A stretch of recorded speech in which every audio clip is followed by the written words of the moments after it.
that is actually the number one way to grow your podcast. So if you start a podcast, try to be a guest on a few podcasts because it is the number one strategy to grow a podcast right now is to go on and be interviewed by somebody else. And basically, you get exposed to their listeners. So if they have 200 listeners, you just got exposed to 200 new people. And they may just go check out your podcast. Go messy, and you'll say, okay, this doesn't sound right. Let me get a better microphone. Okay, you get the microphone. And then you go, okay, something's still off. Let me get some soundproofing stuff, right? So you guys can see I'm in my amazing closet. This is where I like to record. There's great acoustics in the closet. So if you're doing audio only or video too, you can be authentic. This is something that people see that in the background. They go, okay, she's a real person. She's not trying to be all showy and perfect. And right, sometimes we avoid those perfect people. So it just lets you be a little bit more authentic. It is Erica here with the Childcare Directors Chair podcast. I am so excited that you are here today. And today's episode is going to be so fun because I am hanging out with my girl, Tiffany. And you're going to learn a little bit about Tiffany. But before we hop into today's episode on putting together your own podcast, there's a few things I want to say.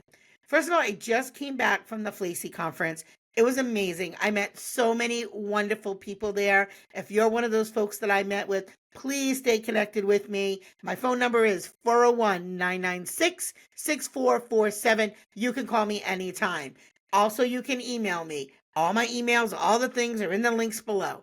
But I am really worried for what the child care families, centers, all the folks that are down in Florida who have had their businesses displaced.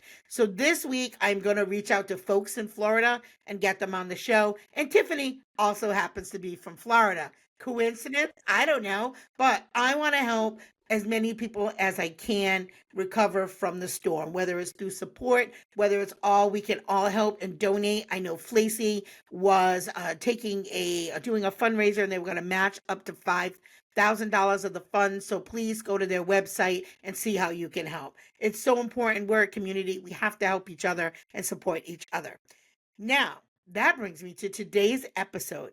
As I have talked to so many educators, even this weekend, there were so many ladies that I talked to who said, I really wanted to do a podcast of my own.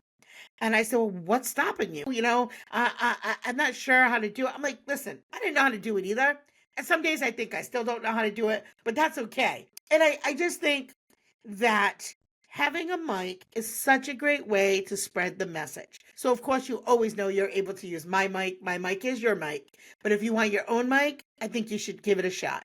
So today we are here with our expert, Tiffany, who owns Virtually You podcasting. She does pretty much anything that you need in the podcasting world. She can do it for you. She can edit. She can do your social media. She can walk you through it. She can give you templates. When I first started, I really didn't know other than I wanted to talk about things and, I like to rant. So podcasting was perfect for me. Let's talk about it. So Tiff, tell folks a little bit about yourself other than you live in Florida and we're friends. Well, I got started with podcast managing about 4 years ago. I started my own podcast called Memories with a Beat, talking to people about music.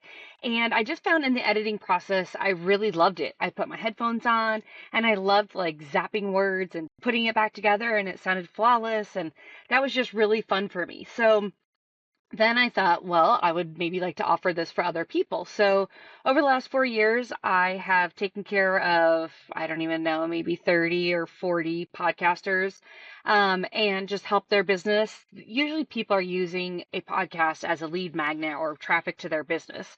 And so helping them just to grow their business, letting them focus on business and I focus on their podcast, and usually end up making friends along the way. I still talk to all of the people who have been my previous clients, and it's just something that's very fulfilling to me. And it feels good when I have finished the episode and I send it over to them with a pretty little bow, and I'm like, here's your beautiful podcast. It's going to come out on Friday. So that's just really rewarding for me. And I think that it is Super fun to be able to get people on the mic and just really just talk, and the finished product is always really fun too, and you always know what episodes are good and what ones are like. And for those of you, once you start recording, you'll understand what we mean after. But there are some episodes that I'm like, yes, that was fire, and you just get some good guests that you just connect with, and you really can unpack a lot in an episode. So You want to publish those like the next day or like yes. that night. We're gonna maybe try to give the folks 3 tips to launch Yeah. their early childhood podcast.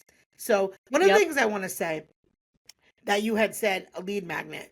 So if you, because I know there are some folks that are really struggling with getting customers into their businesses, Sure. right? So Yep.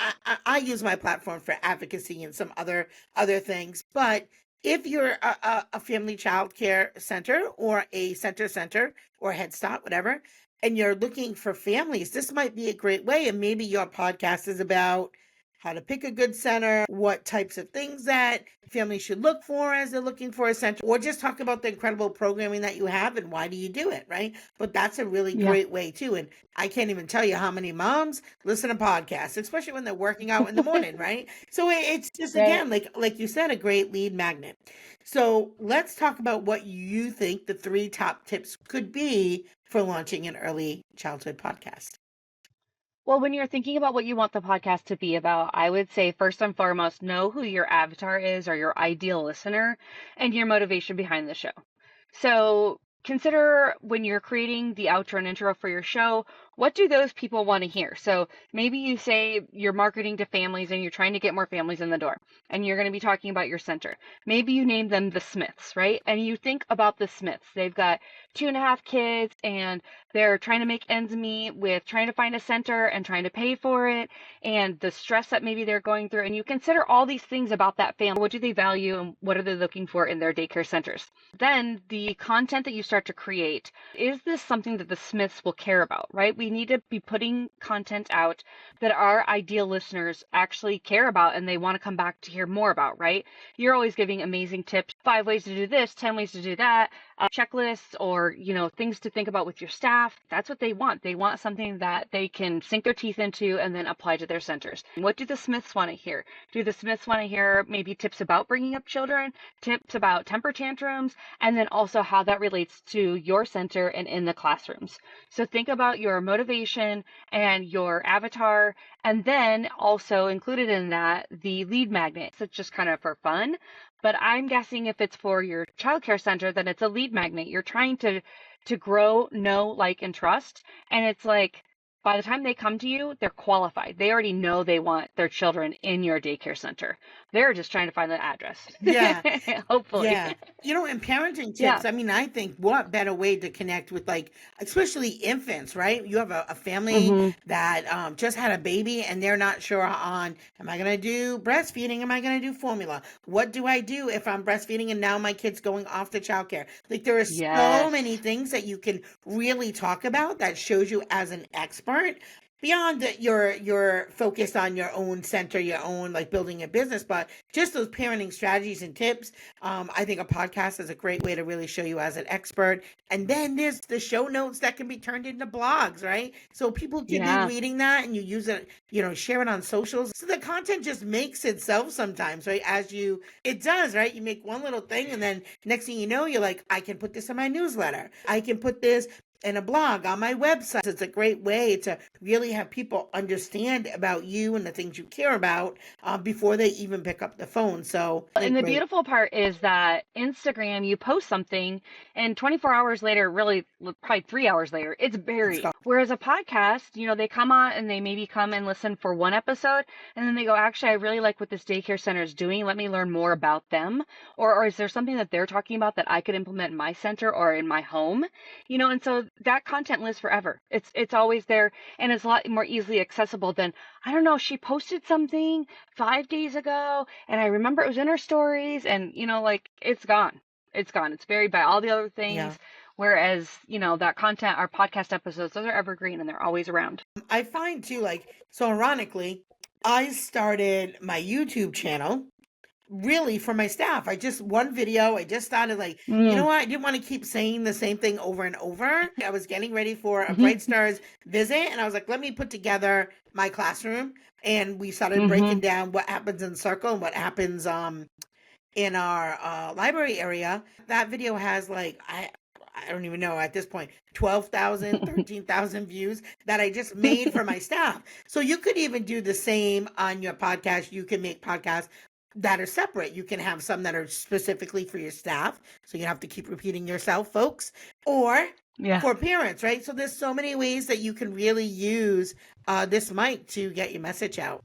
I'd say, Tiffany, for me, one of the hardest things, and it still continues to be one of the hardest things, is nailing my niche.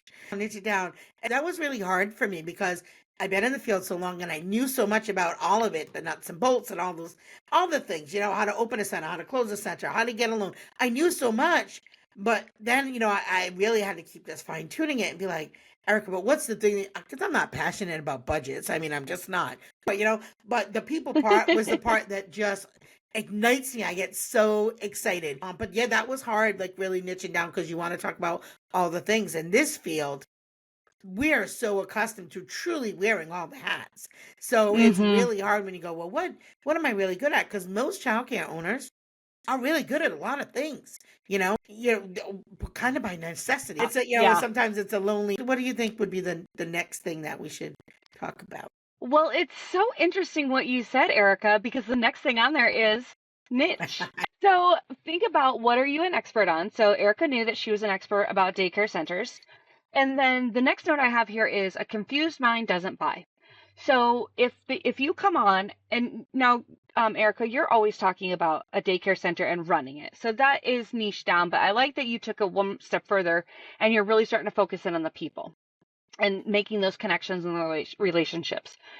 Okay, so whatever topic they came on to hear about. So let's say that you are talking on your podcast about potty training.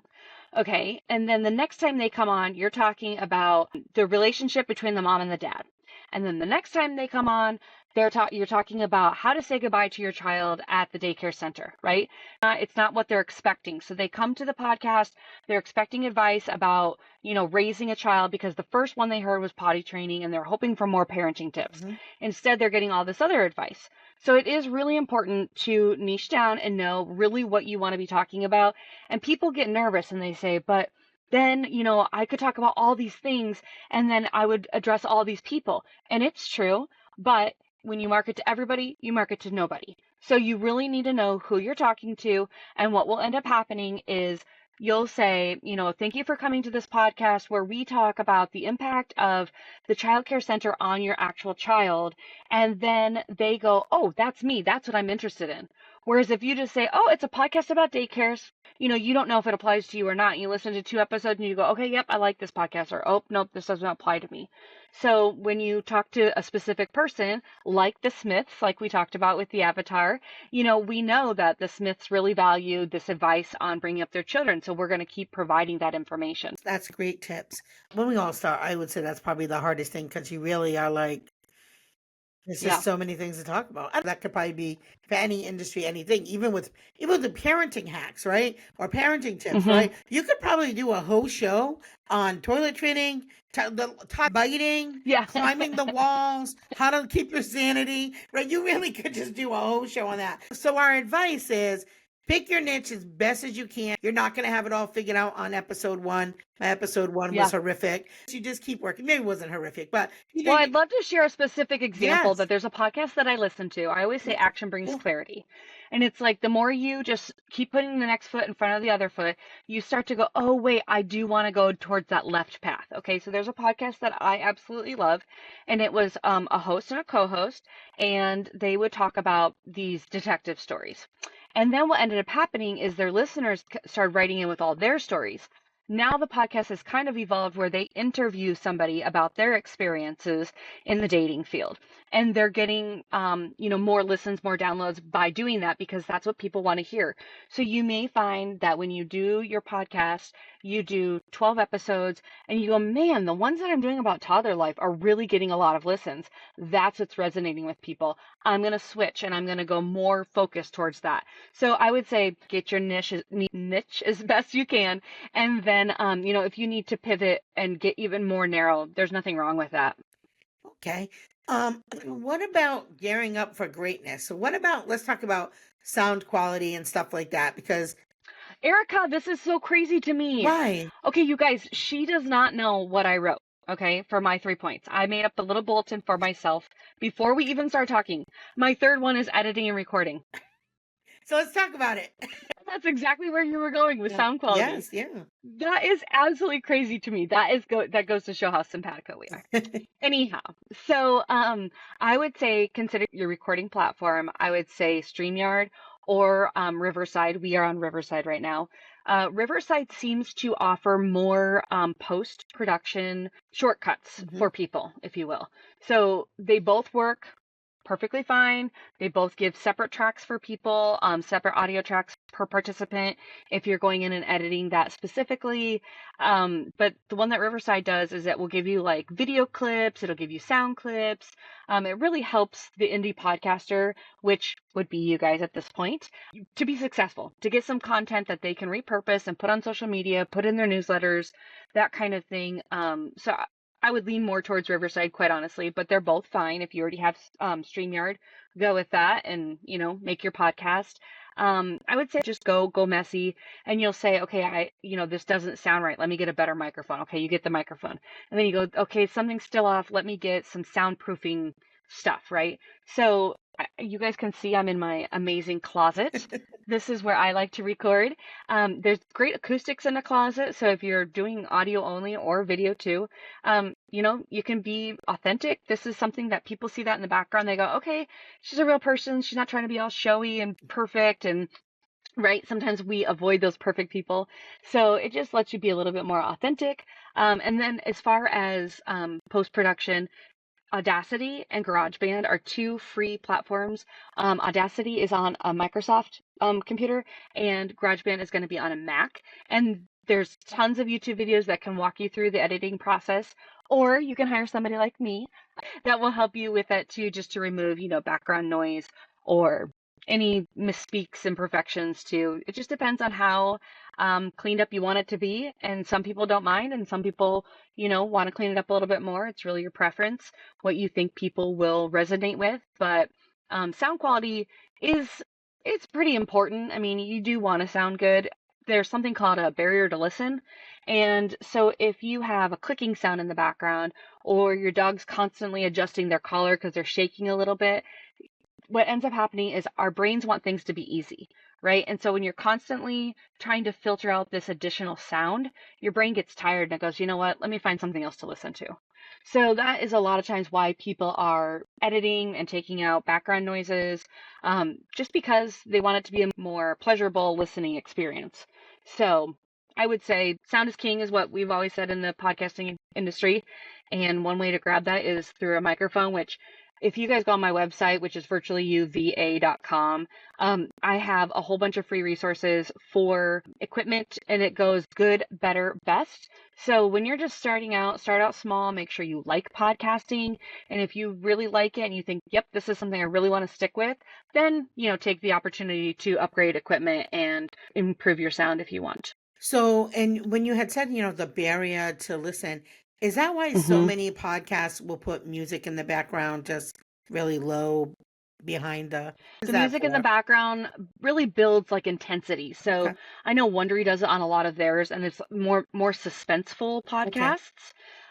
You can put sound effects in to lighten it up or whatever, Mhm. too. I have one podcast client, and she didn't expect it the first time she did it, and so she was like, "Cue the mariachi band," and so I put a little sound in there that sounded like a mariachi band, and then she's done it in a couple more episodes now. So I'm like, okay, that's my cue. She wants me to put that in for her Yeah. again. But yeah, there's ways to infuse things like that with music and stuff. And so let's talk about consistency and scheduling and sticking to your groove, right? So talk a little bit Yeah. about that, because I know when you and I first started working together and you're like, you put out podcasts how often?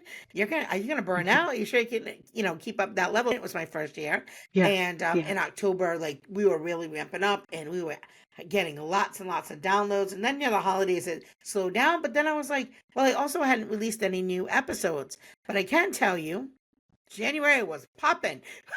January was popping. I don't know if that was everybody going to the gym and listening to music on the treadmills or what, or people just in January were all excited. We're going to take on the world and do all the new things. My advice to you is, if you're going to release it, I'd say January is a really good month, especially if it's a new you, new year kind of episode, topic, podcast type of thing. I would say that was my experience anyway.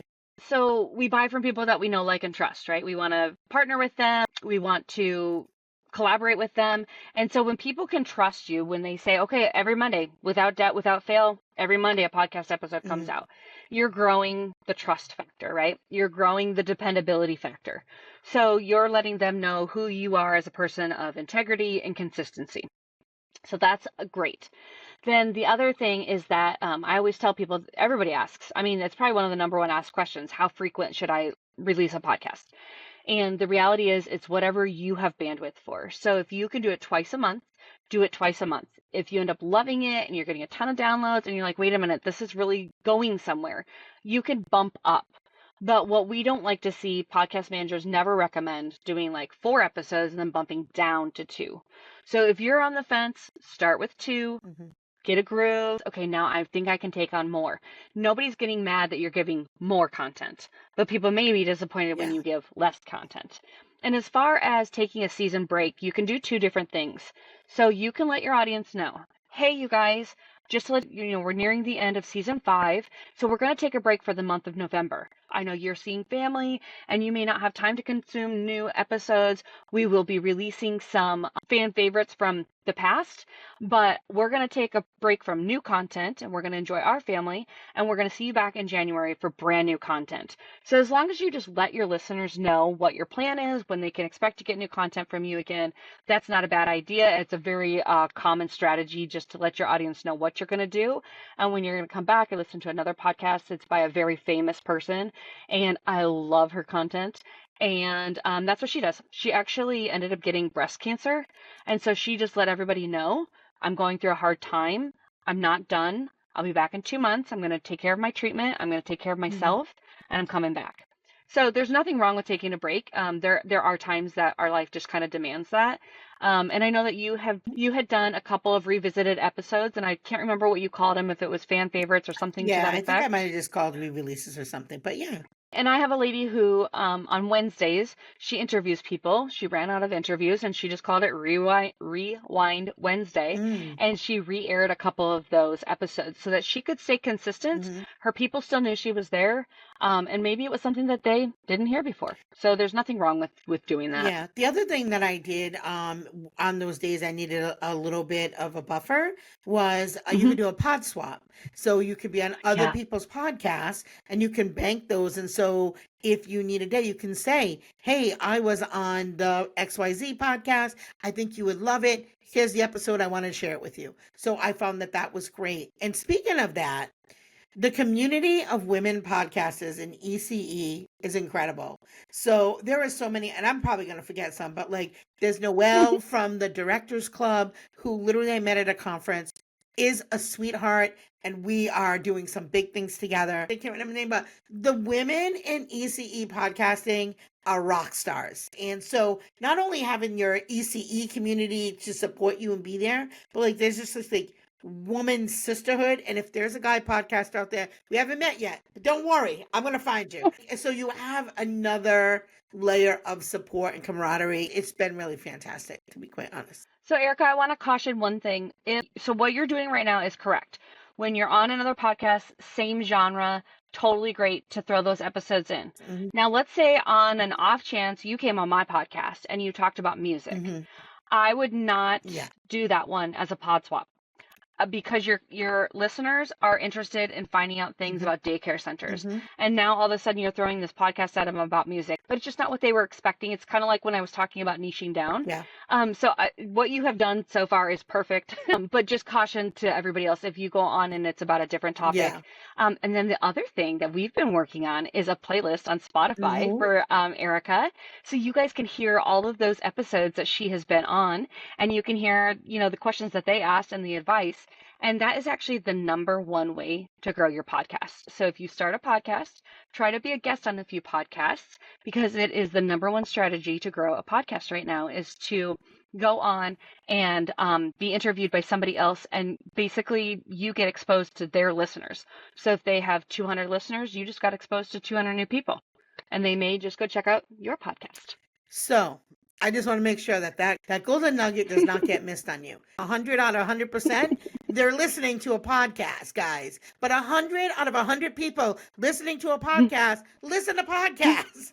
That's a no-brainer, right? We spend all our time on how many Instagram followers, how many Facebook people. Forget all that. If you want to grow your podcast fast, definitely go where the podcast people are, right? Find out Awesome. where they hang out. Awesome. They hang out on podcasts. So, Tiff, before we wrap it up, is there anything that I didn't ask you, or anything that you think we really need to contribute to this episode before we head on out? No, you read my mind on my three most important points, which was the avatar and motivation, niching down, and then your editing and recording. There is a checklist on my website if people want to go check it out. It is to start your podcast, and it goes over these a little bit more in depth. And that is at www.virtuallyouva.com. It's free. You just download it, and you can start kind of brainstorming what you want your podcast to look like. Yeah. So all my childcare friends out there, if you want to, 1, advocate and you're shy, great way to do it. 2, build your brand, great way to do it. 3, look for more families and get them to know you and trust you, great way to do it. So as always, it's the small details that make a big impact on the success of your childcare business. I'm tuning out for the day. This has been your host, Erica Scotia with the Childcare Director's Chair.